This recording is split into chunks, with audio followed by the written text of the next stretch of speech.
होइन म अझै पनि यौन चाहना हुन्छ गर्नु सक्छु गर प्रचण्ड मेरो चेलै भयो बारम्बार भनेको छु मलाई झुन्ड्याइदिनुहोस् म यो देशमा बस्दै बस्दिनँ है हुँदैन देश बनाउनुले त कोही पनि लायकै छैन म त्यो चाहिँ किटेरै भन्छु जस्तो भात खाँदाखेरि त्यति धेरै आनन्द आउँदैन तर हग्दाखेरि कति आनन्द आउँछ पानी पिउँदाखेरि त्यति आनन्द आउँदैन तर मुत्दाखेरि कति त्यहाँ मुत्नु पाएन भने के हुन्छ छटपटी हुन्छ नि मुत्न पाएपछि के आनन्द हुन्छ त्यस्तै सेक्स पनि त्यो बाक्लो मुताइ हो यौन जान्नै पर्छ म अहिले पनि 73 वर्षमा यति हेल्दी छु मलाई केही पनि रोग छैन किन भन्दाखेरि मेरो यौनको हो गर्दाखेरि आहा म त हेल्दी छु अमेरिका यस्तो नाङ्गो देश हो त्यो त नाङ्गो देश त्यहाँ कोही पनि अमेरिकन मिल्दैन नेपाल अहिले माग्ने भएको छ कुनै दिन दिनै हुन्छ जहाँ समस्या आउँछ त्यहीँ त अवसर हुन्छ बिहार आयो भने त एकदम त्यहाँ सहुलियत ऋण पाइन्छ अनुदान पनि हुनसक्छ राजा हो देश बचाऊ भन्ने त स्वाभाविक हो यौन अगाडि त्यसपछि कृषि त्यसपछि मात्रै अर्थतन्त्र आउँछ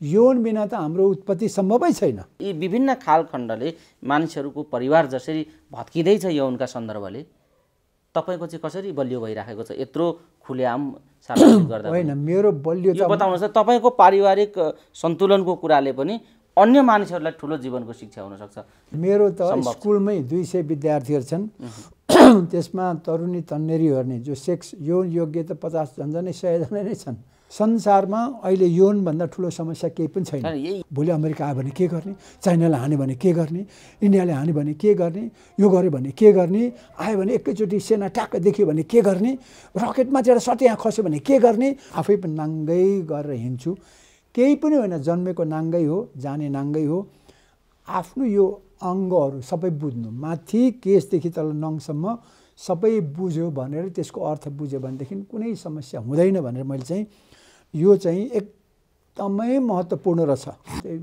26-27 हजार दिन भइसक्यो मैले बाँचेको 22-23 हजार दिन त मैले यौन गर्ने मेरो उमेरै थियो र गरेको पनि हो अहिले त गर्दैछु भनेदेखि त्यति बेला त संसार कस्तो होला होइन दिनमा 3-4 जनासँग गर्लफ्रेन्डसँग पनि भेट्यो भने त्यो त संयोग हो मैले खोजेर हिँडेको पनि होइन त्यो त्यसै भयो कि फेरि एक ठाउँ भएको पनि हुनु म एउटा कहाँ रतन छ त्यो खोटाङको कुना गाउँमा जन्मेको मान्छे अहिले राम्रोसँग बाटो पुगेको छैन बिजुली पुगेको छैन त्यहाँको मान्छे 72 देश घुम्यो होला मुख्य कुरो चाहिँ ज्ञान हो हामी नाङ्गै हौँ लोकतन्त्रको अर्थ नै राम्रो के अहिले त राजाहरूले चलाएको शासन त त्यो लुकाएको हुन्छ स्वागत छ हजुर नमस्कार सबैलाई पछिल्लो समय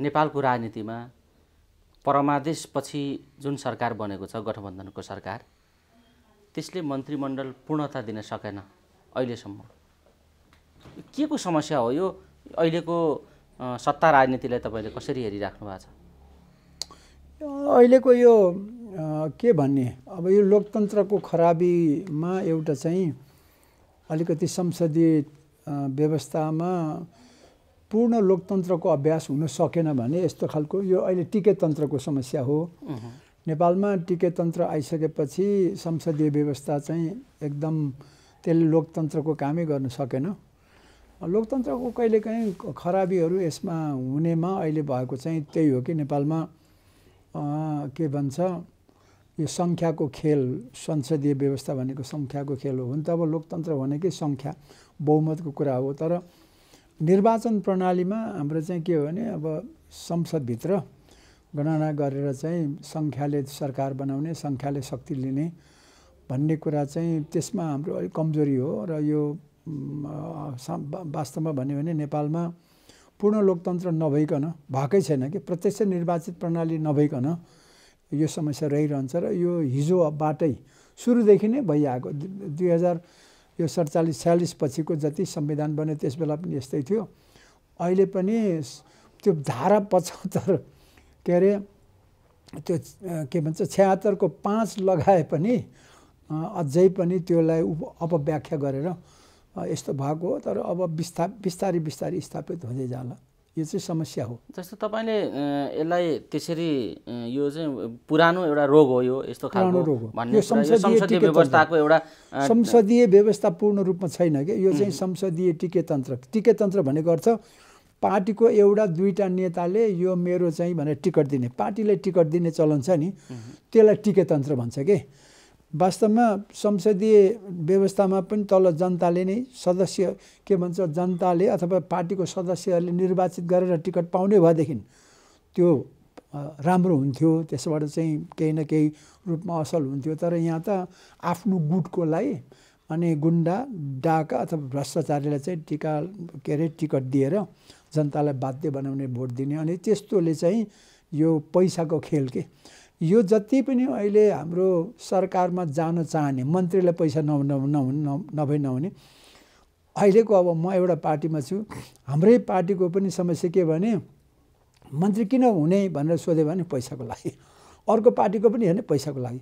अब पैसाको लागि के भयो त, अनि शक्ति आर्जन गर्ने मन्त्री नभए नहुने। त्यस कारणले प्रणाली चाहिँ अब यो सांसदलाई मन्त्री बनाउनु नै एकदम ठुलो गल्ती रहेछ। संसारले त सच्याइसकेको छ, अब नेपालमा पनि सच्याउने बेला भएको छ। सांसदको काम चाहिँ कानुन लेख्ने हो के। संसद भनेको लेजिस्लेटिभ बडी जसले कानुन बनाउँछ। त्यस कारणले जो कानुन बनाउनलाई मन्त्री बनाएपछि त ऊ चाहिँ विकास गर्न थाल्छ। विकासको लागि त अहिले मेयरहरू वडा अध्यक्षहरू आइसक्यो नि स्थानीय तह, अनि त्यसपछि अब स्थानीय तह भएपछि त विकास गर्न परेन। तर यो डुप्लिकेट भएको छ र अहिले यो सङ्क्रमणै भन्छु। हाम्रो यो 72 पछिको अब संविधान, गणतान्त्रिक संविधान आएपछिको यो पहिलो अभ्यास हो। यसमा यो धारा 76 को 5 ले केही न केही रूपमा भनौँ न एउटा चाहिँ प्रावधान राखेको हुनाले सर्वोच्चले पनि त्यसलाई राम्रोसँग व्याख्या गरेर त्यसको अधिकार अथवा त्यसको चाहिँ प्रावधान ठिक हो भनेर राखेको हुनाले चाहिँ अहिलेसम्म राम्रो हुन्छ। र अब यो अलिकति आउने चुनावपछि चाहिँ केही न केही सुधार होला र प्रत्यक्ष निर्वाचन प्रणाली लागू नगरिकन चाहिँ गाह्रो छ। यो एउटा प्रसङ्ग यो भयो। तर अहिलेको यो प्रणालीगत प्रश्न भयो डाक्टर साहबले राख्नुभयो। तर अहिलेको सन्दर्भमा यो तत्कालको यो कार्यान्वयन हुन नसक्ने, सरकारले पूर्णता पाउन नसक्ने, यावत राजनीतिक सहमतिको स्थिति बन्न नसक्ने, गठबन्धनभित्र पनि दरार पैदा हुने, यसका पछाडि सबै कुराको जड चाहिँ एमसिसी हो भन्ने व्याख्या अहिले भइराखेको छ। यी यावत कुराहरूलाई को सैद्धान्तिक पाटो भन्दा पनि एमसिसीको अनुदानको पाटो चाहिँ अहिले मुख्य समस्या हो भनेर यसरी बाहिर व्याख्या भइराखेको देखिन्छ। यो एमसिसी के हो, एमसिसी बारे अहिले उठेको विवादलाई तपाईँले कसरी लिनुभएको छ र यो विवादले कस्तो स्थिति पैदा गर्न सक्छ, तपाईँ के भन्नुहुन्छ यो विषयमा? मैले भन्छु यसको एमसिसीसँग सम्बन्धै छैन। यसको सम्बन्ध भनेको शक्तिसँग हो होइन। अहिले एमसिसी भने त एउटा सानो आयोजना हो, त्यो के ठुलो कुरो हो र। तर ठुलो विषय भनौँ नि, त्यो विषय त अहिले अब निकै के भन्छ अब चर्चामा आएको छ, त्यसको लागि म छुट्टै कुरा गर्छु। अहिले यो भनौँ न यसको जड भनेकै केपी ओली हो।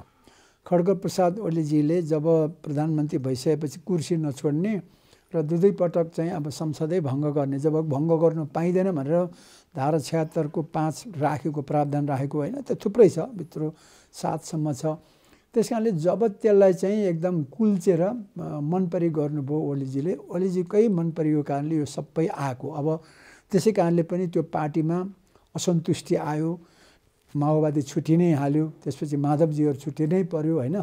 त्यो छुट्टिँदाखेरि फेरि के भने अब गल्तीले गल्तीमाथि अब ओलीजीले चाहिँ पार्टी फुटाउनलाई अध्यादेश ल्याए, यहाँ पार्टी जोड्ने भने नयाँ पार्टी बनाउनलाई चाहिँ अध्यादेश ल्याउनु पर्यो के।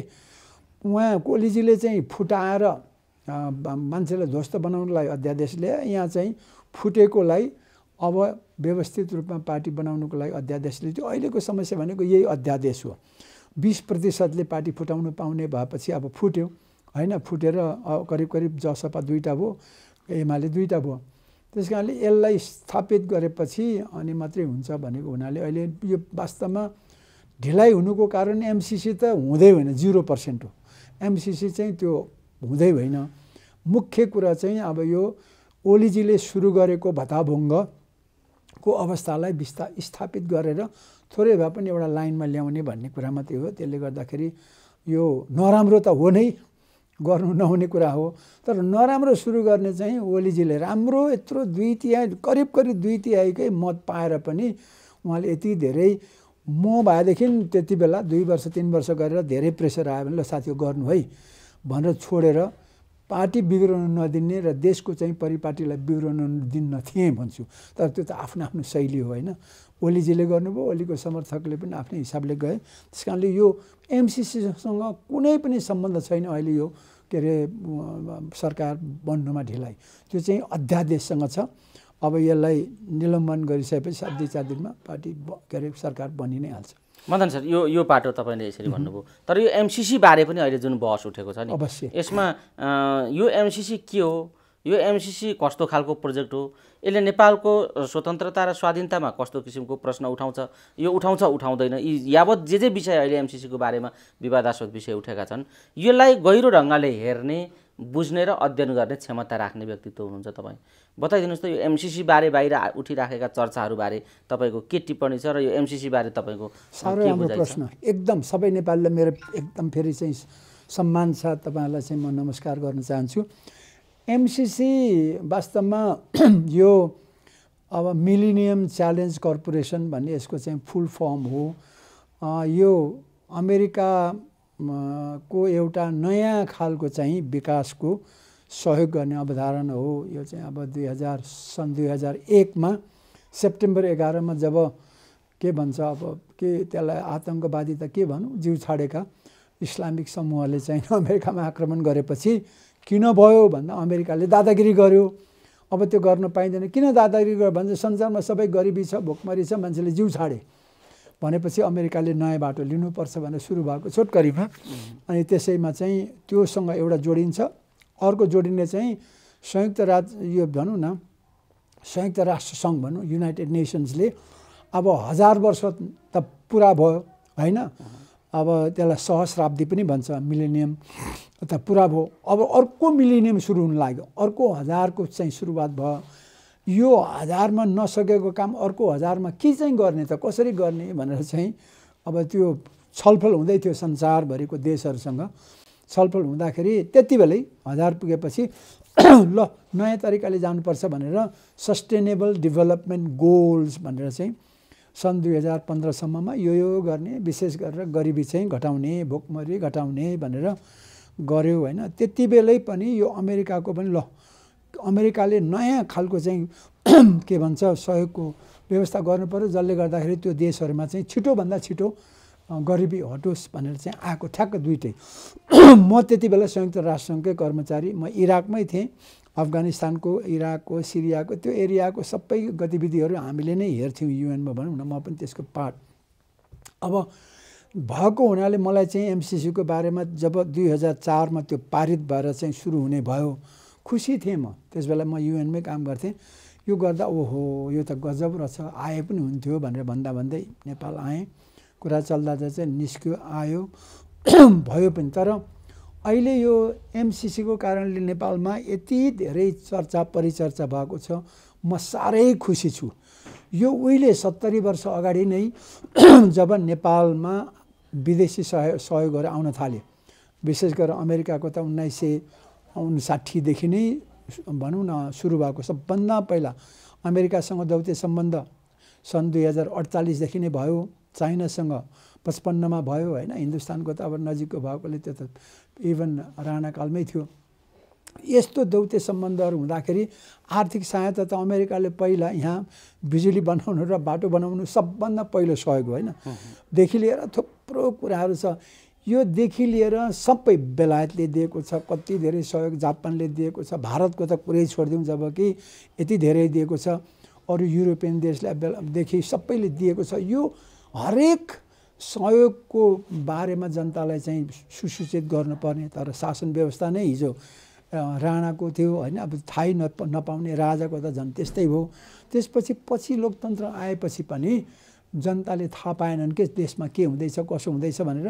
1-2 जना कर्मचारीले सही गर्यो, त्यसमा मन्त्रीहरूले आयो भन्यो यो प्रोजेक्ट आएको अरे भन्ने कुरा थाहा भएन। तर अहिले एमसिसी आएपछि चाहिँ यसलाई चाहिँ राम्रो कुरो के हो भने यो अलिकति राजनीति र अहिलेको वर्तमानमा विशेष गरेर यो के भन्छ अमेरिका र चाइनाको प्रतिस्पर्धा, त्यसमा भारत र चाइनाको प्रतिस्पर्धा राजनीतिक रूपमा अलिकति के भन्छ तरङ्ग ल्यायो र ओहो यसो गर्यो भने त यस्तो हुन्छ, ओहो यस्तो भनेर चाहिँ सर्वसाधारणसम्मलाई भनौँ न माथिल्लो तहदेखि तल्लो तह हुँदै सबैले यसलाई के अरे विषयको रूपमा, यसलाई पक्ष विपक्षको रूपमा ल्याउँदाखेरि चाहिँ अहिले मलाई जहाँसम्म लाग्छ कम्तीमा 50% नेपाली जनताले एमसिसीको बारेमा चाहिँ यो यस्तो रहेछ भनेर चाहिँ अब त्यो हल्लामा नराम्रो रहेछ भन्नेको सङ्ख्या त धेरै नै पुगेको। तर पनि यो चाहिँ हल्ला होइन, दुईवटा कुरा, कागले कान लग्यो भनेर चाहिँ कागतिर उड्ने र कान छाम्नेको चाहिँ दुईवटा पक्ष हुन्छ होइन। अहिले चाहिँ कागतिर चाहिँ उड्ने अथवा कागतिर गएर दौडिने खालको चाहिँ पक्ष भएको छ, यो गलत हो। यो चाहिँ एमसिसी भन्ने कुनै पनि धेरै जस्तो विशेष गरेर यो त देशको संविधानभन्दा माथि हुन्छ भने चाहिँ हुँदैन। अर्को कुरो यो यसले हाम्रोलाई चाहिँ पुरै चीनसँगको सम्बन्ध बिगार्छ भने त्यो हुँदैन। चीनसँगको सम्बन्ध बिगार्ने भए त मलाई जहाँसम्म लाग्छ चीनले भन्दा धेरै अगाडिदेखि अमेरिकाले सहयोग गर्दै आएको छ। भला के अहिले चीनको पनि धेरै ठुलो सहयोग। र अर्को कुरो हाम्रो त नजिकको छिमेकी भारत र चीन त हाम्रो लागि त नहुने छिमेकी हो, त्यो चाहिँ अर्कै कुरा हो। तर पनि अमेरिकाले यसो गर्छ उसो गर्छ भन्ने कल्पना गर्ने र यो प्रोजेक्ट आयो भने विशेष गरेर संविधान माथि छ भन्ने कुरा छँदै छैन। खालि स्थानीय ऐन कानुन स्थानीय तहमा गडबडी नहोस् भनेर चाहिँ के भन्छ पार्लियामेन्ट भन्यो सदनमै पास गरेर यो स्थानीय तहको कानुनहरूले चाहिँ यो कामलाई छुनु नपाओस् है। जस्तो उदाहरण अहिले नेपालमा कुनै पनि काम चाहिँ आयोजना सुरु भयो भने 5 वर्षमा गर्ने काम चाहिँ 20 वर्ष नलागिकन कहिले पनि तयार भएको छैन। मेलम्चीको एउटा उदाहरणदेखि हाम्रो पुलेसा सबै कुरा त्यो चाहिँ किन भन्दाखेरि कहिले बिजुलीले, कहिले वनले, कहिले चाहिँ त्यहाँको जनताले स्थानीय तहमा अवरोधहरूको कारणले गर्दाखेरि त्यो कहिले ठेकदारहरूले नै सिर्जना गरिदिने, कहिले कसैले गर्दाखेरि कुनै पनि काम टाइममा नहुने। तर एमसिसीको प्रावधान चाहिँ के छ भने सुरु गरेको ठ्याक्क कतिमा हो सक्ने, 5 वर्ष भने 5 वर्ष, आज सुरु गरे 5 वर्षको लास्ट दिनमा सक्ने, त्यसपछि बाँकी कुराहरू चाहिँ त्यसलाई पछि कागजपत्र मिलाएर सक्ने। त्यस कारणले काम चाहिँ सक्ने भनेर यसमा अवरोध आउनु हुँदैन है भनेर अग्रिम तयारी जस्तो 3-4 वर्ष लाग्यो नि त अग्रिम तयारी गर्नको लागि। र त्यो काम गर्दाखेरि स्थानीय कसैले पनि अवरोध, वनको ऐनले छुनु नपाउने, सडक ऐनले छुनु नपाउने, अथवा के को ऐन छ त्यहाँ विद्युत ऐनले छुनु नपाउने, त्यो चाहिँ कसरी भने किनभने संसदले पास गरेको त्योभन्दा माथि छ, संविधानभन्दा मुनि छ। तर त्यो स्थानीय ऐनले चाहिँ छुनु नपाउने भनेर राखेको त्यो के को लागि भन्दाखेरि नेपाल लुट्नुलाई होइन नि, त्यो काम चाहिँ ट्याक्क टाइममा हुनु पर्यो हो। यहाँनिर एउटा चाहिँ भयङ्कर ठुलो मिसअन्डरस्ट्यान्डिङ, यसमा चाहिँ भ्रम छ। यो कुरा स्पष्ट बुझ्नुपर्छ कि ऐनहरू चाहिँ त्यो ठाउँमा काम गर्दाखेरि कुनै पनि ऐनले यो हाम्रो यो के अरे यो विकास ऐन भनौँ न, यो चाहिँ प्रावधान हुने कारण चाहिँ फेरि दुईवटा छ। अन्तर्राष्ट्रिय सम्बन्ध, यो चाहिँ इन्टरनेसनल ट्रिटी भन्छ के, यो भियना कन्भेन्सनको सन् 2048 सालको यो कन्भेन्सनमा के छ भने अन्तर्राष्ट्रिय जगतमा एक राष्ट्रदेखि अर्को राष्ट्रबिचको सम्बन्धहरूको यो चाहिँ प्रावधानहरू छ भनेर त्यो प्रावधान अनुसार नै भएको हुनाले त्यहाँनिर त्यसमा सदनले अनुमोदन गर्नुपर्छ। पहिला त यो इन्टरनेसनल ट्रिटी भएकोले सदनले अनुमोदन गर्नुपर्ने।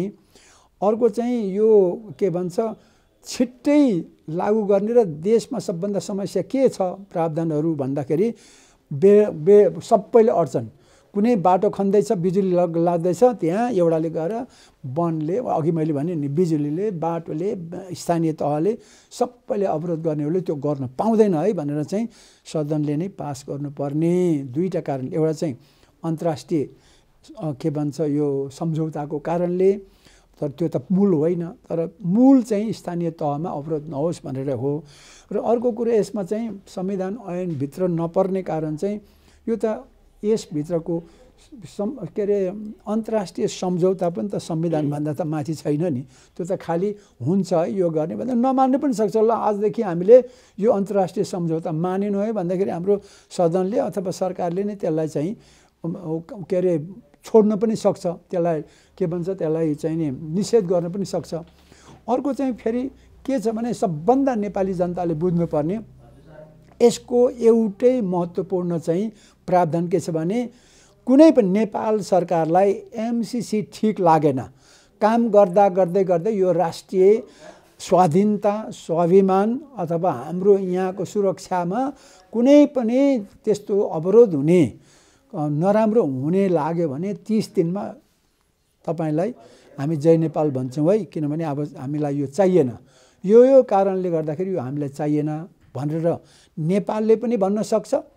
त्यसपछि यो अमेरिकाले पनि ल है दुईटा देशमा त निकालिसक्यो नि, किनभने उता तपाईहरुले चाहिँ यो विशेष गरेर माडागास्कर र अर्को देशमा चाहिँ उनीहरूले के भने तपाईहरुले लोकतन्त्रको लागि हामी प्रतिबद्ध छौँ भन्नुभएको हो, यहाँ सेनाको शासन लागू भयो, अब हामी एमसीसी मान्दैनौँ भनेर उनीहरूले पनि 30 दिनको नोटिस दिएर निकाल्न सक्छ के, दोहोरै छ। त्यसकारणले यसबाट माथि जाने एकदमै संविधानभन्दा यो आएर सेना ल्याउने, सेनाको त यहाँ कुनै पनि हरफमा एमसीसीको जम्मै त्यहाँको एक्टहरू छ हैन, त्यो त दुईटै सदनले पास गरेको अमेरिकाको, अब त्यसमा त पटक्कै केही पनि छैन। त्यो मिलिट्री भन्ने कुरा त बरु युएसएआइडीकोमा चाहिँ सुरक्षा सम्बन्धीको कुराहरू छ, जुन युएसएआइडी त यहाँ 72 वर्षदेखि होइन लागू भइरहेछ। त्यो त युएस एम्बासीमा। तर डाक्टर साहब जस्तो इन्डो पेसिफिक रणनीतिको एउटा अङ्ग हो र यो अमेरिकी सुरक्षा सँग जोडिएको बजेट हो भनेर यसरी यहाँ व्याख्या भइराखेको छ। यसरी व्याख्या गर्नेमा शीर्ष पार्टीका शीर्ष नेताहरू नै रहेको पनि देखिन्छ कि उनीहरूले नबुझेर यो गरेका हुन् या यसका पछाडि कुनै राजनीतिक स्वार्थ छ, यो के हो तपाईले अलिकति क्लियर गरिदिनुहोस्। मेरो बुझाइमा इन्डो पेसिफिक रणनीतिको यो अङ्ग हो भन्ने खालको जुन बुझाइ छ नि अहिले व्याख्या गरिएको छ, यो के हो वास्तविकता बताउनुहोस्। एकदम राम्रो। इन्डो पेसिफिक भनेको त यो समुद्री इलाकाको कुरो भयो के यो हैन, पेसिफिक ओसन र इन्डियन ओसनको बीचमा चाहिँ हैन, अब यो विशेष गरेर चीन भारत हैन को यो देश र यो दुईटा चाहिँ के भन्छ महासागरहरूमा संसारको करिब 50% भन्दा बढी व्यापार हुन्छ। यो इन्डो पेसिफिकको इस्यु निकालेको त युरोपियन युनियनले हो, किनभने अब चीनसँगको व्यापारमा अब चाहिँ गडबडी हुने भयो है।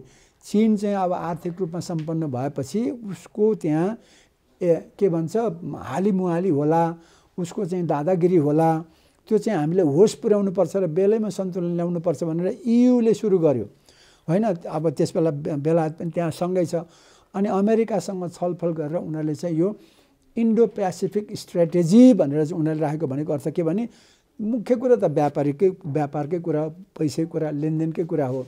त्यसमा चाहिँ कुनै चाइनाले अथवा कुनै देशले पनि यसमा बढी दादागिरी गर्न पाउने, हालिमुहाली गर्न पाउँदैन है भन्ने किसिमले चाहिँ त्यो छलफल, यो राजनीतिक कुरा हो हैन, स्ट्र्याटेजी भन्छ नि।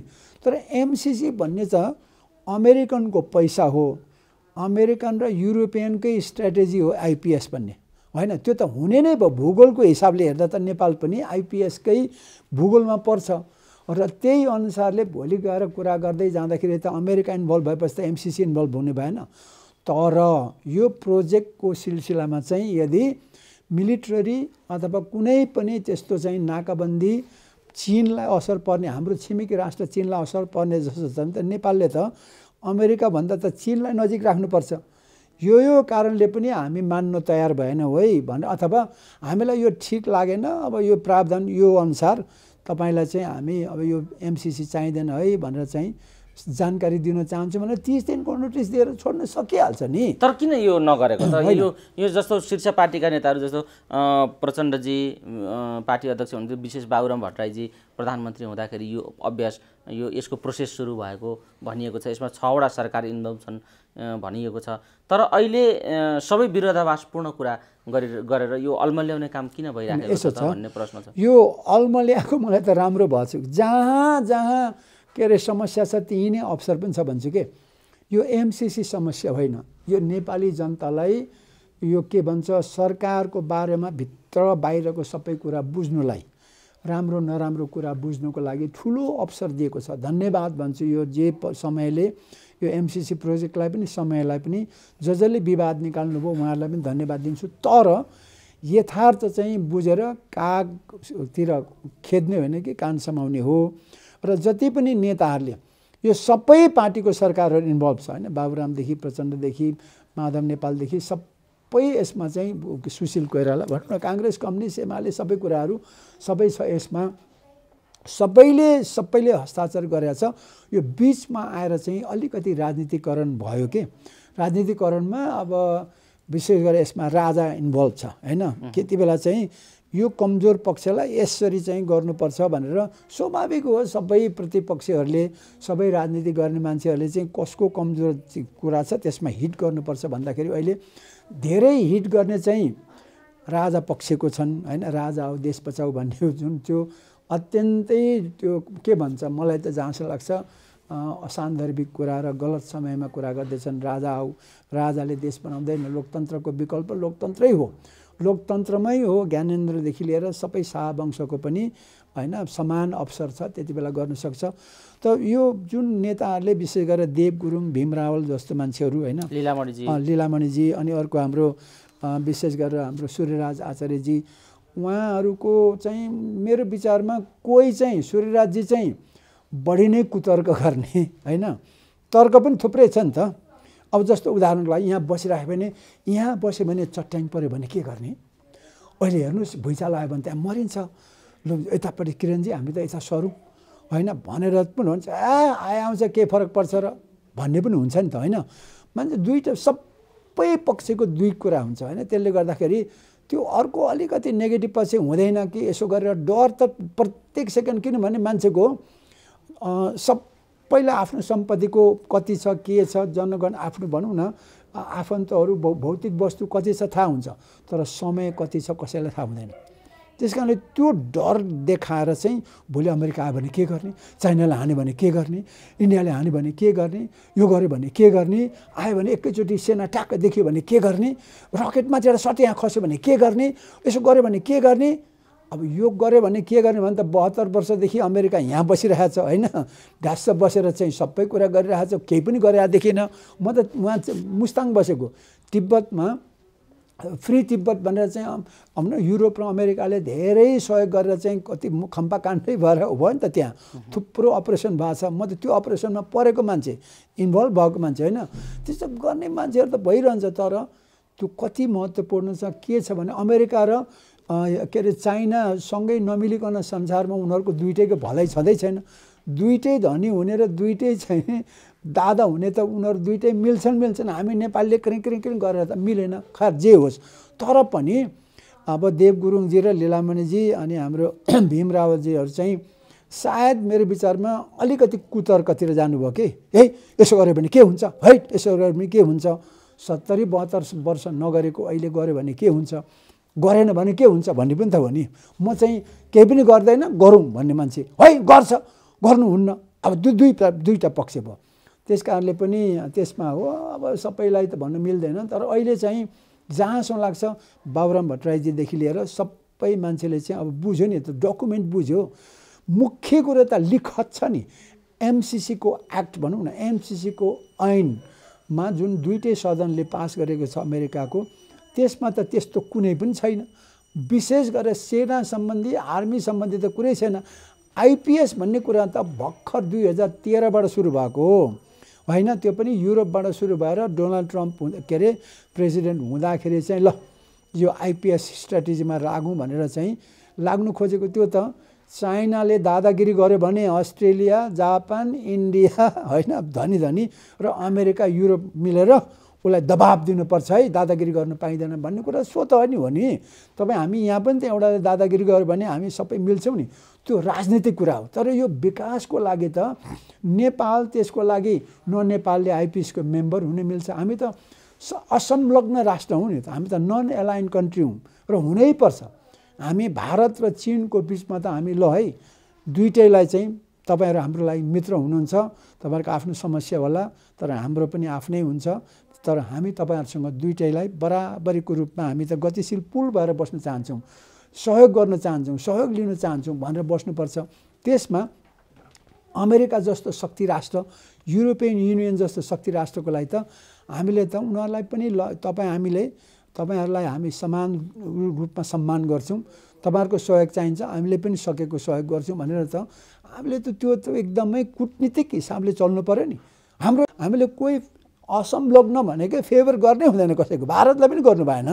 तर नजिकको नाताले चाहिँ अब हाम्रो बढी लेनदेन जोसँग हुन्छ लेनदेन गर्ने लेनदेनमा ल है तपाईँसँग यति भएको छ चीनको लेनदेनमा जति भएको छ भन्ने हो त्यसपछि अमेरिकाको त्यस कारणले गर्दाखेरि मलाई जहाँसम्म लाग्छ यो नेपालले चाहिँ अहिले जति पनि नेतृत्वहरूले बुझेको छैन बुझ्नु होला भीमराजजीले बुझ्नु होला अब म बुझ्नै चाहन्न भन्नुभयो नि त बेग्लै हो तर बुदागत रूपमा सबै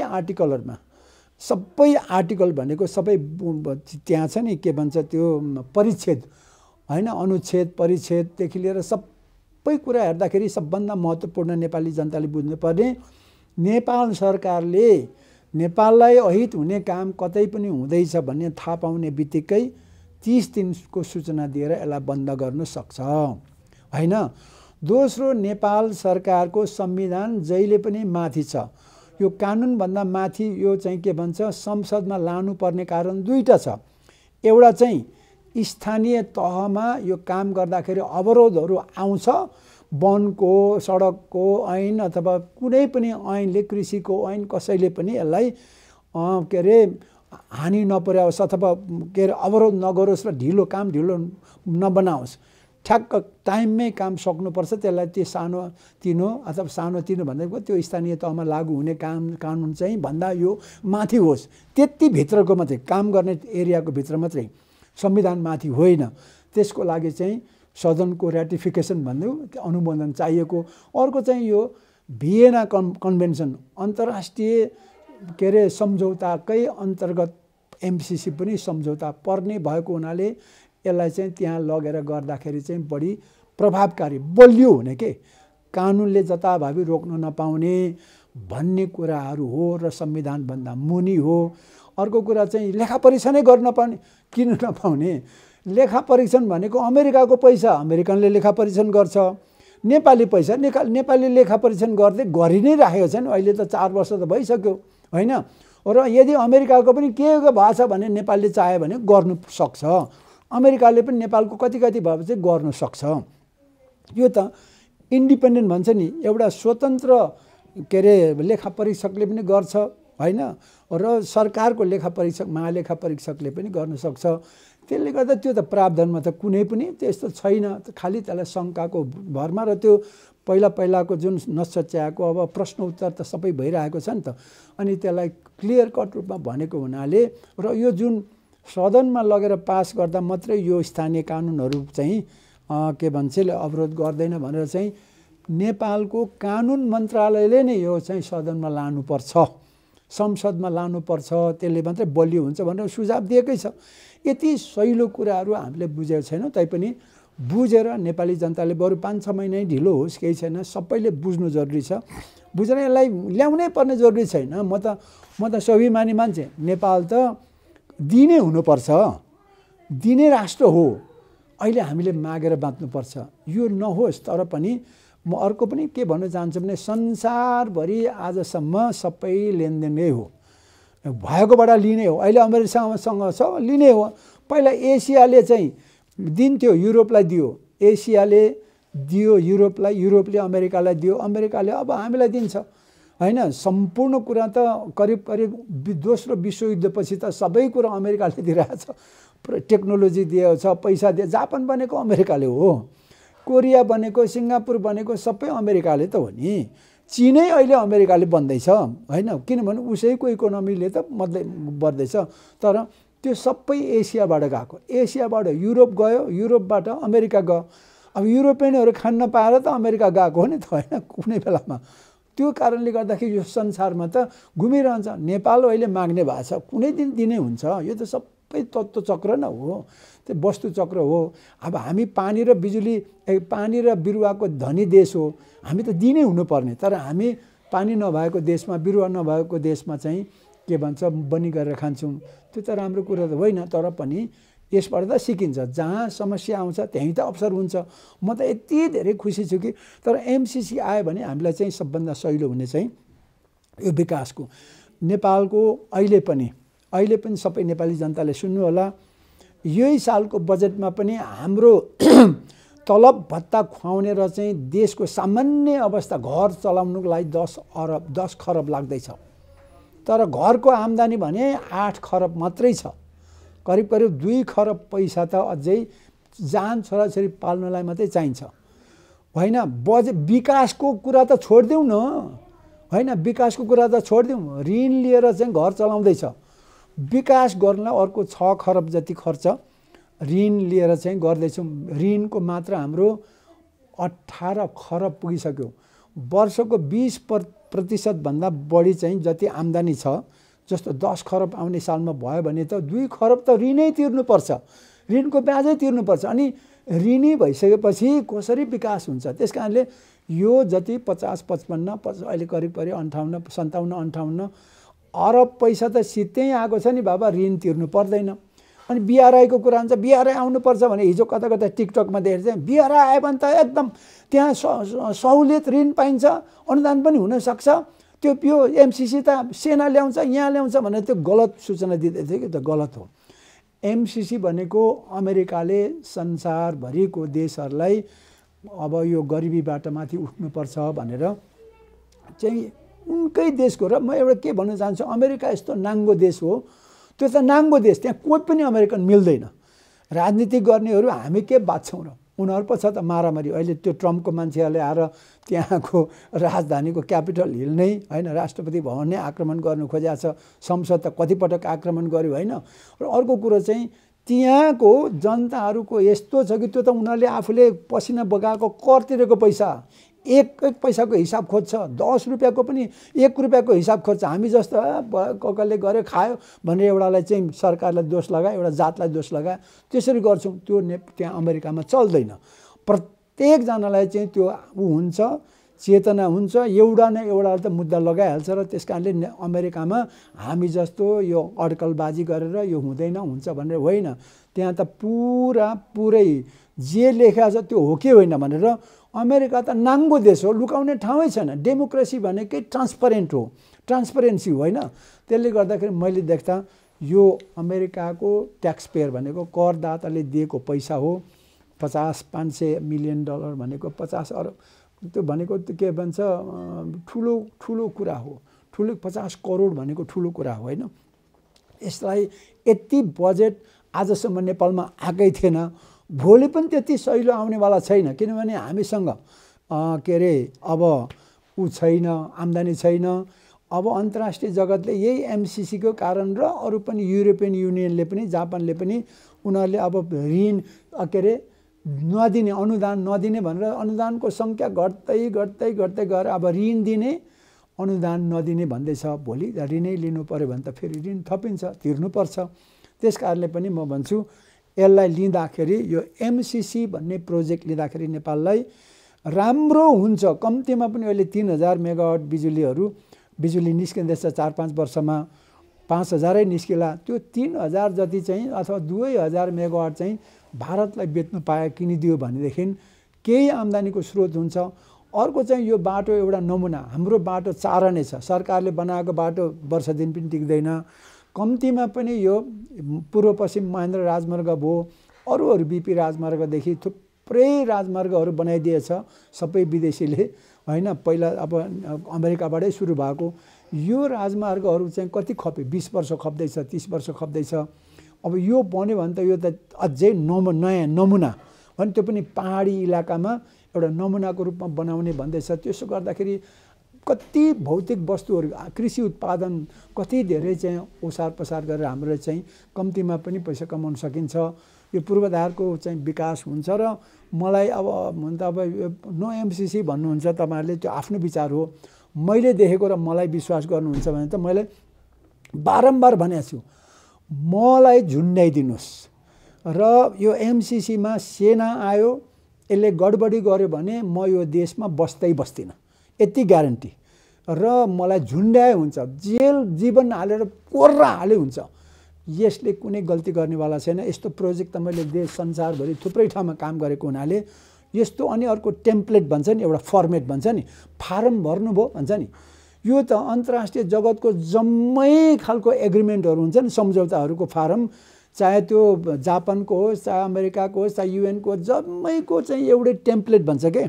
त्यसमा त्यो कानुनी रूपमा चाहिँ बनाएको फारम भरेको हो।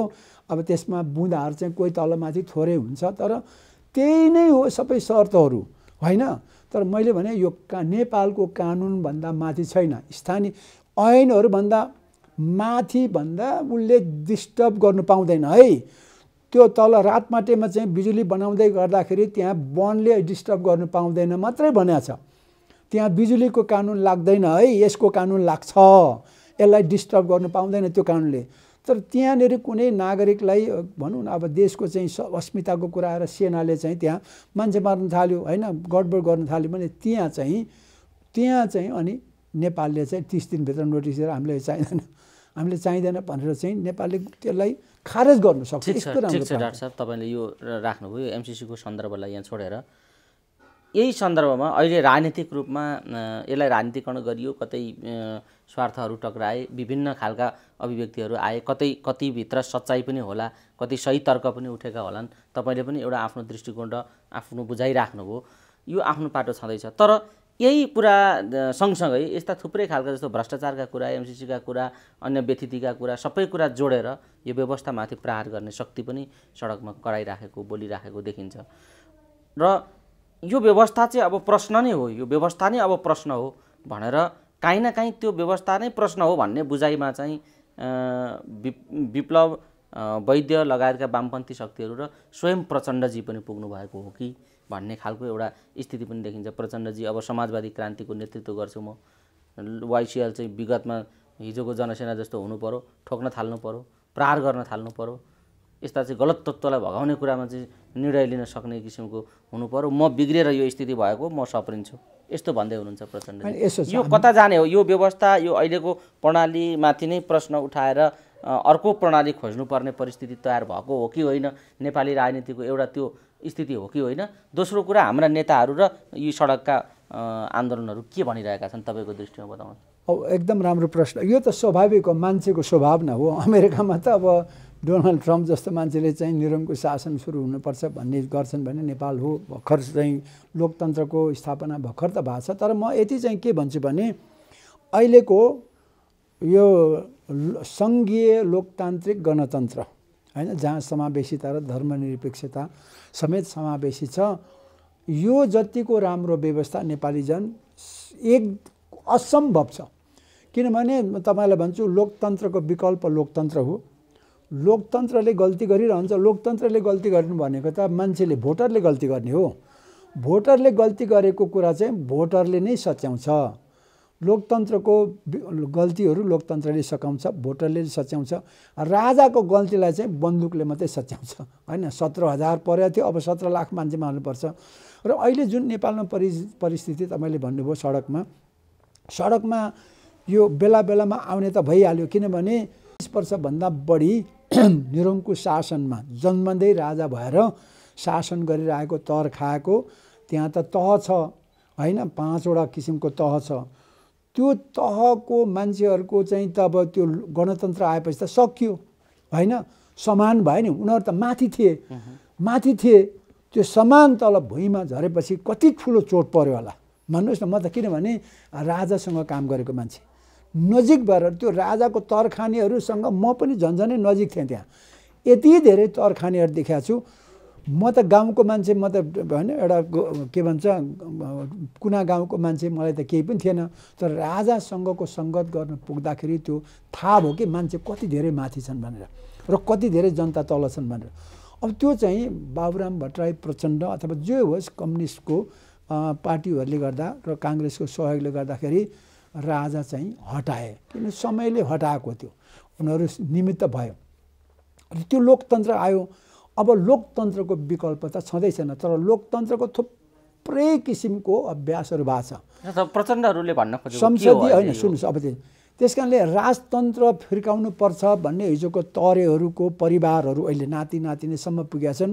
उनीहरूले सडकमा टाइम हुने बित्तिकै राजा आओ देश बचाऊ भन्ने त स्वाभाविक हो। त्यो एकदम भइरहन्छ, आजसम्म 100औँ वर्षसम्म हुन्छ।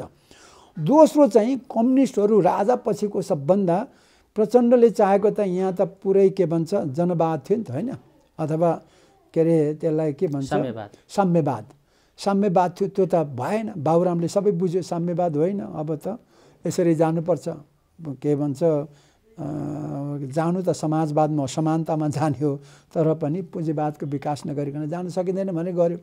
अब त्यहीँबाट बाबुराम छुटेकै कारण त हो नि, एउटा राजा हटाउनलाई एक भए तर अगाडि बढ्नलाई चाहिँ अनेक भए। त्यसमा बाबुराम पक्ष लोकतन्त्रमा हिँड्यो। अब लोकतन्त्र डेमोक्रेसी बाहेक अरू केही पनि छैन, यसैमा मात्रै पारदर्शिता हुन्छ र यो सजिलो हुन्छ करेक्सन गर्नलाई। यति थियो, जरुरी थियो यो के अरे गणतन्त्र सङ्घीयता, लोकतन्त्रको आधार गणतन्त्र सङ्घीयता समावेशिता र धर्मनिरपेक्षता चाहिन्थ्यो, त्यो भइहाल्यो।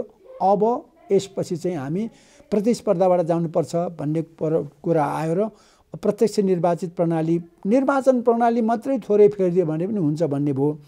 यतापट्टि वैद्यजीहरू अरू हार्डलाइन कम्युनिस्ट हुँदैन, अझै जनवाद आएकै छैन, विप्लवजी हुँदैन भनेर घरिघरि राजातिर जस्तो घरिघरि कहाँ लोकतन्त्रको अभ्यासको अर्थै उहाँले चाहिँ बुझिराखेको जस्तो देखिँदैन, कारण उहाँहरू अर्कै बाटो हिँड्नुहुन्छ होइन। त्यसपछि अब त्यो बिचमा ओलीजीहरू यता धर्मतिर जाने हो कि नेपालमा त हिन्दू धेरै छन्, भोट त हिन्दूबाट पो आउला है, हिन्दू धर्म यहाँ कायम हुनुपर्छ फेरि भन्ने होइन, कसो गर्नुपर्छ भनेर यो जुन छ नि, यो कस्तो भने उनीहरूलाई देश विकास गर्ने कुनै अर्थ छैन। आजसम्म मैले बाबुराम भट्टराई बाहेक, नरिसाउनु होला कोही भन्नुहुन्छ, सबैसँग सङ्गत गरेँ। अहिलेको त मेरो शेरबहादुर र रामचन्द्रजी मात्रै मेरो दौतेरी हुन्, अरू त सबै बाबुराम प्रचण्डहरू त प्रचण्ड मेरो चेलै भयो। यिनीहरूको चाहिँ चर्तिकाला हेर्दाखेरि बाबुरामको चाहिँ थोरै मलाई विश्वास छ, यिनी निस्वार्थ साथ सबै छोडेर लागेका हुन्। अरू त ठुलो हुँला भनेरै लागेका छन्। डाक्टर साहब ठ्याक्कै देश बनाउनुले त कोही पनि लागेकै छैन, म त्यति किटेरै भन्छु। डाक्टर साहब यो बडा राम्रो अनुभव, तपाईँको अनुभूति र भोगाई तपाईँले राखिदिनु भयो, आम दर्शक श्रोताले बुझ्ने मौका पनि पाउनुहुन्छ। विशेष गरी नेपालमा थोरै औँलामा गन्न सकिने विज्ञमध्ये पर्नुहुन्छ तपाईँ, कृषि वैज्ञानिक पनि हुनुहुन्छ र तपाईँले नयाँ कन्सेप्टद्वारा यो कृषिलाई आधुनिकीकरण गर्ने र नेपालको आर्थिक उन्नतिलाई जोड दिने कुरामा तपाईँ चिन्तनशील हुनुहुन्छ। त्यही अनुसारको स्कुल खोल्नु भएको छ। तपाईँले एउटा व्यक्तिले गर्न सक्ने जति सबै कुरा तपाईँले ध्यान दिएर लागेर त्यसमा लागि परेर गर्नुभएको छ। जस्तो यो ग्रामीण अर्थतन्त्रको विकासका निम्ति कृषि मेरुदण्ड हो हाम्रो भन्ने खालको हाम्रो सत्यता, हाम्रो वास्तविकता त्यो छ। तपाईँ त्यसको विज्ञ हुनुहुन्छ। त्यो विज्ञतालाई प्रयोग गर्ने सन्दर्भमा र मुलुकको ग्रामीण अर्थतन्त्रलाई कृषिको माध्यमद्वारा र कृषिको विविधीकरणका माध्यमबाट समुन्नत बनाउने अर्थतन्त्रलाई र आत्मनिर्भर अर्थतन्त्रको विकास गर्ने जुन तपाईँको सपना हो नि, यो कहाँ पुग्यो बताउनुहोस् त। मैले भने नेपाल त पानी र बिरुवाको धनी देश, संसारको मान्छेलाई सबै प्राणीको लागि पानी र बिरुवा मात्रै हो धन, अरू सबै भ्रम हो। सुन चाँदी हिरा मोती फलाम भन्छन्, त्यो केही होइन, पानी र बिरुवा हो। यति भएपछि नेपाल चाहिँ संसारको सबैभन्दा धनी पानी र बिरुवाको देश हो। त्यस कारणले अब मुख्य कुरो के आयो भने अर्थतन्त्र कसरी चल्छ भन्ने होइन। अर्थतन्त्र भनेको त चारवटा पिलरहरू, खम्बाहरू छन्, कृषि, उद्योग, व्यापार र सेवा। कृषिले सबै कुराहरू तल आधारभूत वस्तुहरू उत्पादन गर्छ। खालि मैले ग्रामीण भने ग्रामीण र देशको ग्रामीण छैन नेपालमा, अब गाउँ नै छैन, सबै सहरीकरण भइसक्यो। नेपालमा गाउँै छैन, गाउँ रहनै हुँदैन। अब त ठाउँ रहनुपर्छ, गाउँ रहनु हुँदैन। गाउँ भनेको त गरिब ठाउँ हो कि, त्यस कारणले अब ठाउँ भइसक्यो। यो चाहिँ अहिले करिब अहिले बाटो पुगेपछि सबै सहर भइसक्यो। जस्तो अहिले त्यही प्रसङ्ग मैले किन राखिरहेको छु डाक्टर साहबसँग भने, जस्तो ग्रामीण विकासका कार्यक्रमहरू, स्वरोजगारका कार्यक्रमहरू, विभिन्न किसिमका एनजिओ आइएनजिओहरू यी जो सक्रिय भइराखेका छन्, यिनले त्यो गाउँलाई परिणाम दिन सकेनन्। तर यो कुरा स्वीकार्न कोही पनि तयार छैन। भनेपछि यो सन्दर्भमा डाक्टर साहबले जे भन्दै हुनुहुन्छ, गाउँ रहेन भन्ने कुरामा अब विकासका लागि अब गाउँ रहनु हुँदैन भन्ने खालको जुन तपाईँको दृष्टिकोण छ, तर ती ग्रामीण क्षेत्रको विकासका निम्ति भनेर क्रियाशील भएको संस्था, सरकारको लगानी सबै बालुवामा पानी भएको स्थिति छ भने तपाईँ जस्ता वैज्ञानिकहरूले चाहिँ त्यो कुरालाई कसरी सोचिराख्नु भएको छ भन्ने कुरा जाओस् भनेर मैले यो प्रश्न गरिरहेको छु। बुझेँ कि अर्थतन्त्रको लागि, अर्थतन्त्र भनेको के, धन कमाउने अब के अरे माध्यम न हो होइन र। दुईवटा कुरा, अर्थतन्त्र भनेको अथवा हामी चाहिँ देश धनी गरिब भनेको चाहिँ आधार के हुन्छ त मान्छे कतिको त्यो गतिविधिमा संलग्न छ, काम गर्ने, उत्पादन गर्ने, कमाउनेमा कतिको संलग्न छ भन्ने हो। त्यहाँ रोजगारी पनि आउँछ, उत्पादन पनि आउँछ। त्यस कारणले अर्थतन्त्र भनेको समग्रमा त्यही हो। नेपालमा जन्मेको मान्छेहरू चाहिँ कतिको काम गरेर उनीहरूले कमाइराखेको छन् भन्ने कुरा नै हो। र सबै कोही अल्छी गरेर चाहिँ मोबाइल खेलेर बसेको छ कि सुतेर बसेको छ कि डुलेर बसेको छ कि खेलेर बसेको छ कि भन्ने कुरा हो नि त। र काम गरेर बसेको छ कि छैन भन्ने कुरा हो। काम नगरिकन त उत्पादन हुँदैन। त्यसै कारणले पनि त्यो गतिविधि गर्नलाई कृषि, उद्योग, व्यापार, सेवा क्षेत्र हो अर्थतन्त्रको, त्यति हो।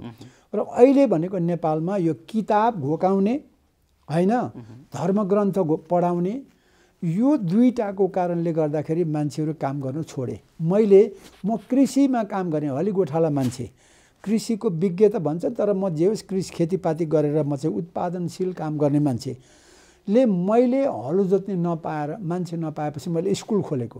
त्यो हलो कोदालो गर्न सक्ने मान्छे खोजेको। हलो कोदालो त सिम्बोलिक मात्रै हो, घन कुट्ने पनि छैन, के अरे कोदालो खन्ने छैन, हलो जोत्ने छैन, भारी बोक्ने छैन। त्यो नबोकिने त वस्तु उत्पादन पनि हुँदैन, ओसार पसार पनि हुँदैन।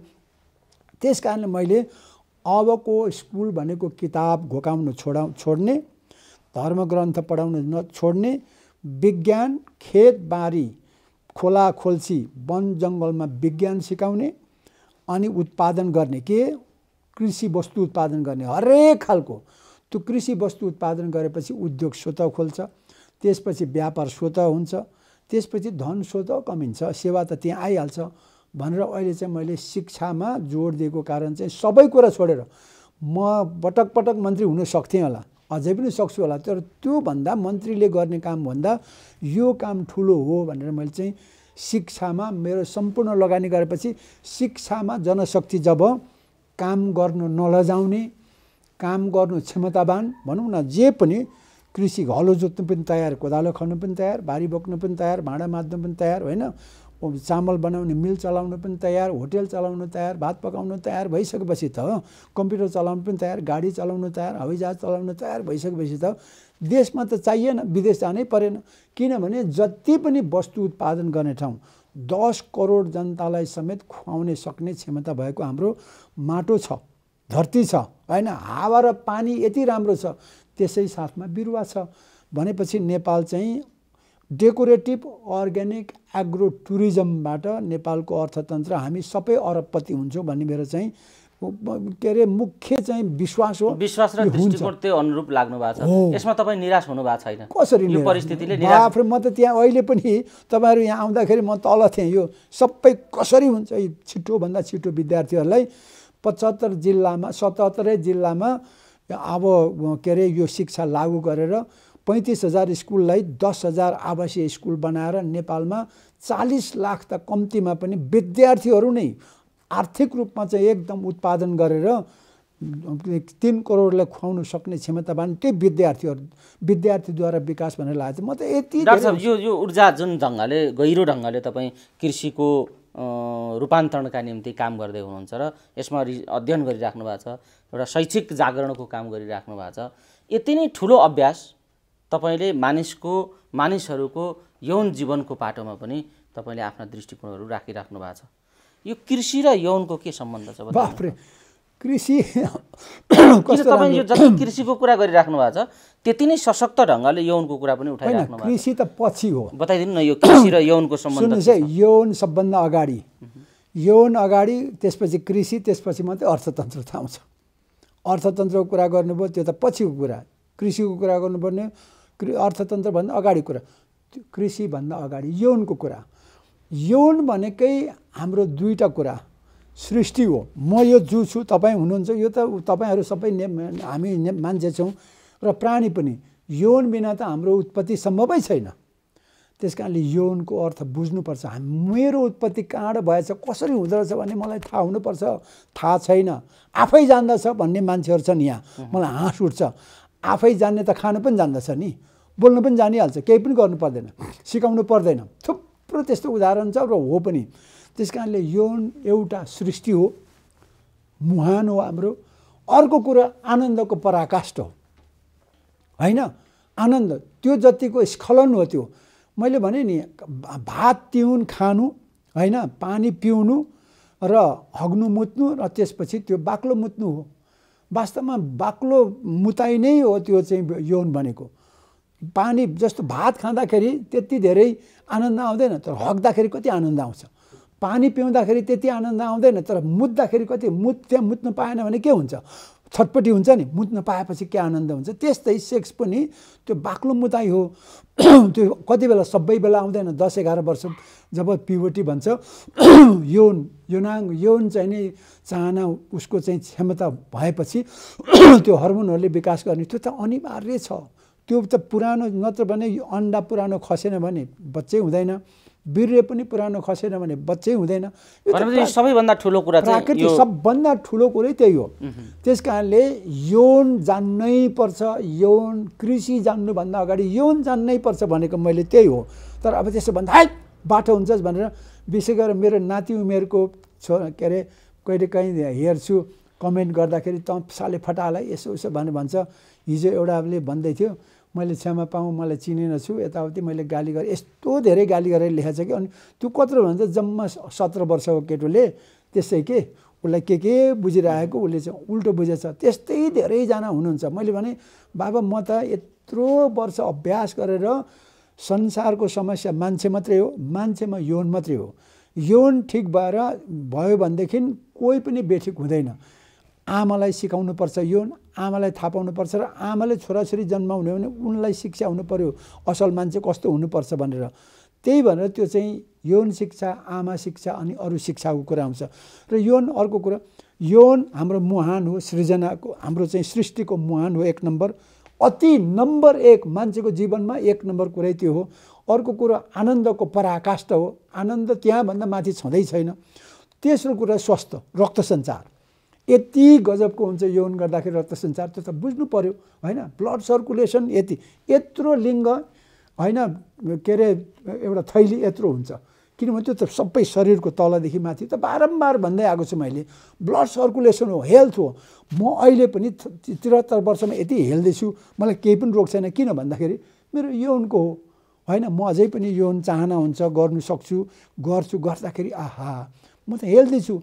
सबैलाई त्यही भन्छु, ट्राई गर्नु सबै। म त्यही तैँले गरेको गर्नुपर्छ र हामीले गर्नु पर्दैन। तर मलाई सोध्नुहुन्छ भने तिमी कसरी यस्तो भयो भन्दाखेरि मेरो त भनाइ नै त्यही हो।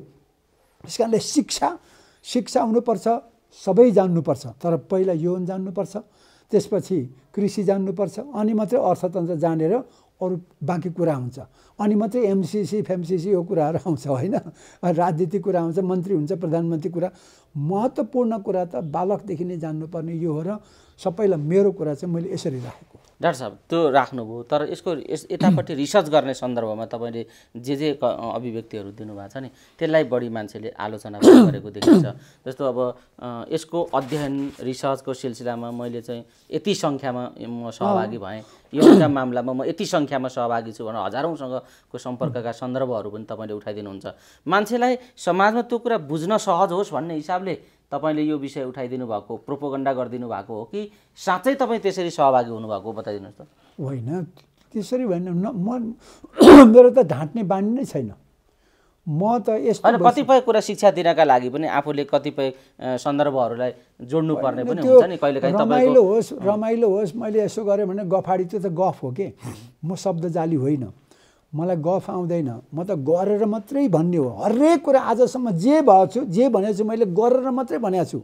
कृषि गरेको छु, शिक्षा गरेको छु होइन। गफ दिन्न, शब्दजाल भनेको त भयङ्कर ठुलो अपराध हो। प्रमाणसहित भन्छु नि म त। तर अब त्यो नाम यदि व्यक्तिको चाहिँ आत्मसम्मानमा घात नजाने भने म नामै पनि भनिदिन सक्छु नि गर्थेँ होला। त्यो त गलत हुन्छ। नारीको हरेक व्यक्तिको व्यक्तिगत आत्मसम्मान हुन्छ, त्यो त सम्मान गर्नु पर्यो। कुन जात के गर्नुभयो भन्छ है, मलाई त्यति चाहिँ नजाउँ। अब त्यो चाहिँ व्यक्तिगत कुरा, त्यता नजाउँ। मैले त्यो व्यक्तिसँग पुगौँ भन्ने हिसाबले यो प्रश्न गरेको पनि होइन। खालि तपाईँको जुन यो प्र्याक्टिकल्ली अनुभव डाक्टर साहबले राख्नु भएको हो कि यो खालि एजुकेसनको एउटा सैद्धान्तिक कुरा मात्रै गर्नुभएको हो भन्ने। 22,000 दिनमा मैले यौन गर्दाखेरि 1052 जना पुग्नु भनेको त ठुलो कुरो त होइन। मैले 27,000 दिन त बाँचिसकेँ म होइन। 27,000 दिनमा त म करिब भनौँ न 26-27,000 दिन भइसक्यो मैले बाँचेको। 22-23 हजार दिन त मैले यौन गर्ने मेरो उमेरै थियो र गरेको पनि हो। अहिले त गर्दैछु भनेदेखि त्यति बेला त संसार कस्तो होला होइन।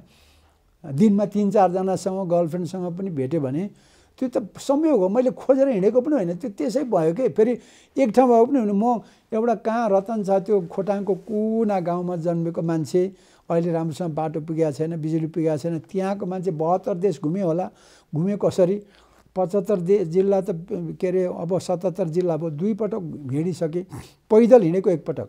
यस्तो बेलामा मैले कतिजनालाई भेटेँ। डाक्टर साहब एकदम इम्पोर्टेन्ट छ यो, मान्छेलाई गलत लाग्ने सक्छ कतिपय नबुझ्दासम्म, तर तपाईँले आज जीवनमा यौनको सन्दर्भमा जे भन्दै हुनुहुन्छ यो हाम्रो नेपाली समाजका लागि आज एकदमै ठुलो विषय बने, ठुलो अध्ययनको विषय बनेको छ र डाक्टर साहबले यसमा ठुलो शिक्षाको एउटा प्राप्ति पनि गर्नुभएको हो कि भन्ने मलाई अनुभूति हुन्छ। किनभने ठुलो सङ्ख्या वैदेशिक रोजगारमा छ र मानिसहरूको यौन जीवन चाहिँ विकृत बनिसकेपछि पारिवारिक द्वन्द्व, मारपिट, हत्या हिंसादेखि लिएर बलात्कारसम्मका घटनाहरू चाहिँ समाजमा, हाम्रो नेपाली समाजमा विकराल ढङ्गले बढ्दै गएको देखिन्छ।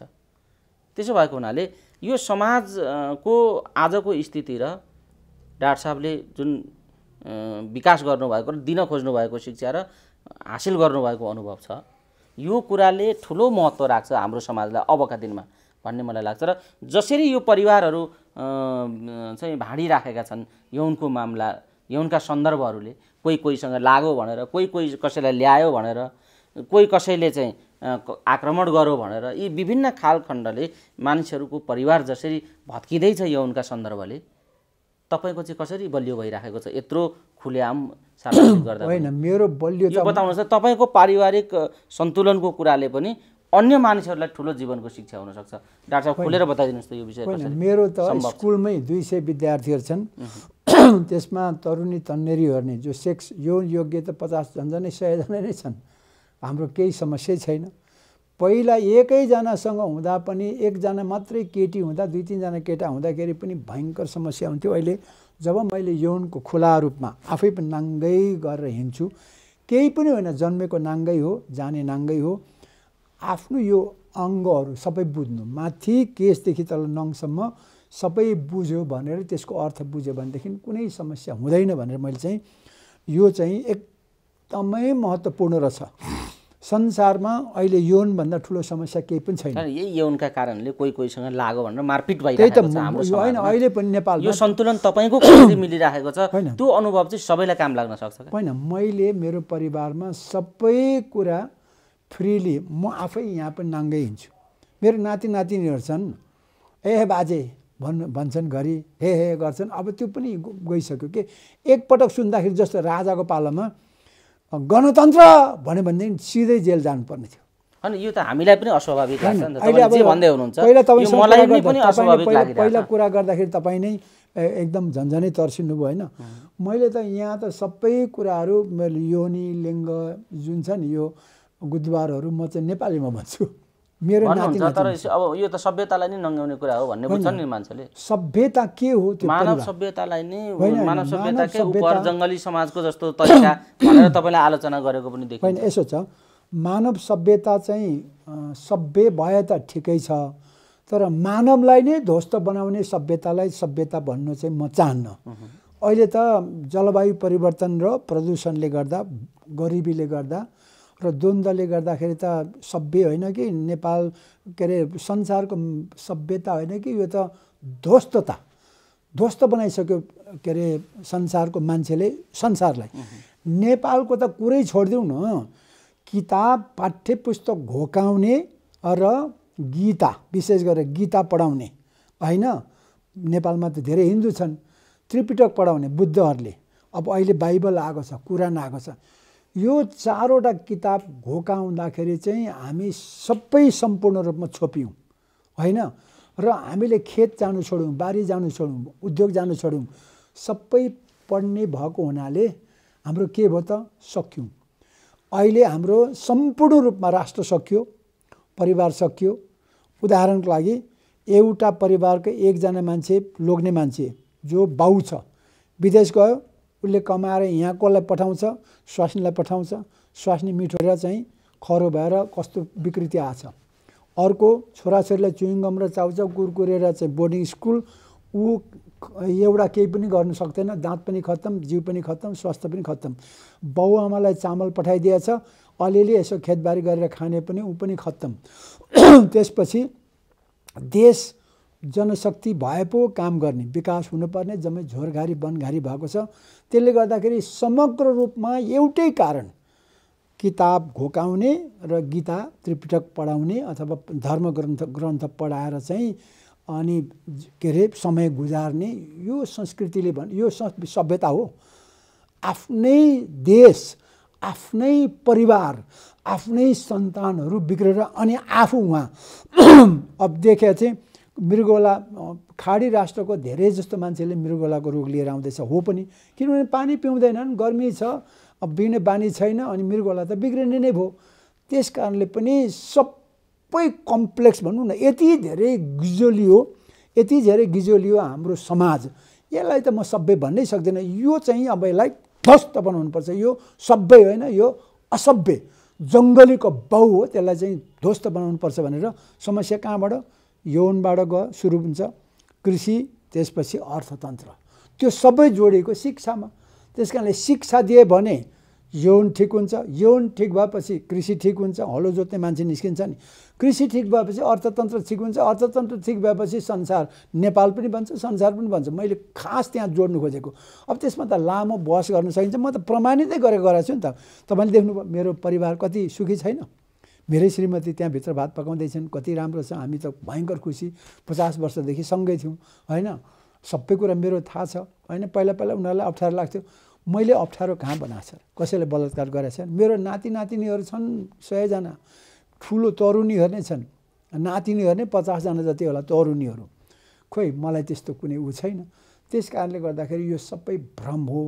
मुख्य कुरो चाहिँ ज्ञान हो। हामी नाङ्गै हौँ। लोकतन्त्रको अर्थ नै राम्रो के, अहिले त राजाहरूले चलाएको शासन त त्यो लुकाएको हुन्छ के, छोपेको हुन्छ, पछाडि पर्दा पछाडि हुन्छ। मैले पर्दा खोलिदिएको मात्रै हो। हस् डाक्टर साहब, अमूल्य समय दिनुभयो। यो महत्त्वपूर्ण समय र यी विविध सन्दर्भहरूको आजको कुराकानी गर्ने हामीलाई समय प्राप्त भयो। यो महत्त्वपूर्ण समय र संवादका लागि यहाँलाई धेरै धेरै धन्यवाद। खुसी लाग्यो। धेरै दिनपछि तपाईँहरू सबैलाई ल एभरेस्ट टिभी धेरै धन्यवाद, र अरू नेपाली जनतालाई पनि जहाँसम्म लाग्छ अब मेरो कुराहरू मैले राखेँ, तपाईँहरूले आफ्नो कुरा गर्ने। तर नेपाल बन्छ, समस्या जहाँ छ अवसर त्यहाँ छ। मलाई त अहिले यो समस्या नआएको भए हुन्थ्यो जस्तो लाग्छ, तर आएको मलाई ठिकै लाग्छ। अब हामीले चाहिँ एकदम सबै कुरालाई बुझेर नेपाललाई पानी र यो बिरुवाको देश हो, त्यही हो हाम्रो धन, संसारको सबै मान्छेको धन हो। यसलाई प्रयोग गरेर हामी सबै देश विदेश हुनुहुने जति पनि हुनुहुन्छ, विदेश बस्ने पनि बस्ने अरू फर्कने आउनुहोस्, यही ठाउँ छ। थोरैबाट सुरु गरौँ, थोरबाट धेर हुन्छ, धेर पनि काम लाग्दैन। मैले धेर बनाएँ, मलाई सोध्नुहोस् धेर के हुन्छ भनेर। थोर कसैको थोरै छँदै छैन। यहाँ कोही भोको हुने चान्सै छैन। बिरुवालाई च्याप्प समाउने बित्तिकै ऊ चाहिँ धनी हुन्छ भन्छु। धनी भनेको खानु पाउने मान्छे हो, त्यो थुपार्ने मान्छे धनी हुँदैन कि, त्यो त अपराधी हो। त्यस कारणले पनि सबै देश भन्छ ल, सबै नेपालीलाई चाहिँ मेरो म छु भन्छु, म छु, हामी छौँ, हामीले मिलेर गर्नुपर्छ। हामी अमेरिका, चीन र के अरे बेलायतभन्दा अथवा जापानभन्दा कम हुँदैनौँ, बढी हुनु जरुरी भएन। हामी कुनै दिन एकदमै धेरै सम्पन्न हुन्छौँ। र तपाईँहरूकै जीवनकालमा, मेरै जीवनकालमा त म सबैलाई करोडपति बनाउन चाहन्छु। त्यो हुन्छ भनिआएको सबै पुग्दैछ। मलाई जहाँसम्म लाग्छ त्यो विश्वास र सबैमा मेरो अनुरोध छ, धैर्य गर्नु होला, पोजिटिभ सोच्नुहोस्, सकारात्मक सोचेर बन्छ भनेर जानुहोस्। हे के हुन्छ, बिजुली चम्किन्छ कि के हुन्छ, भुइँचालो आउँछ कि नभन्नुहोस्। आउँछ, त्यो त आउँदै गर्छ नि, त्यो सामान्य कुरा हो। तर हामीले सहँदै गतिमा रहँदै हतार होइन लगातार जानुपर्छ। हस्, धन्यवाद।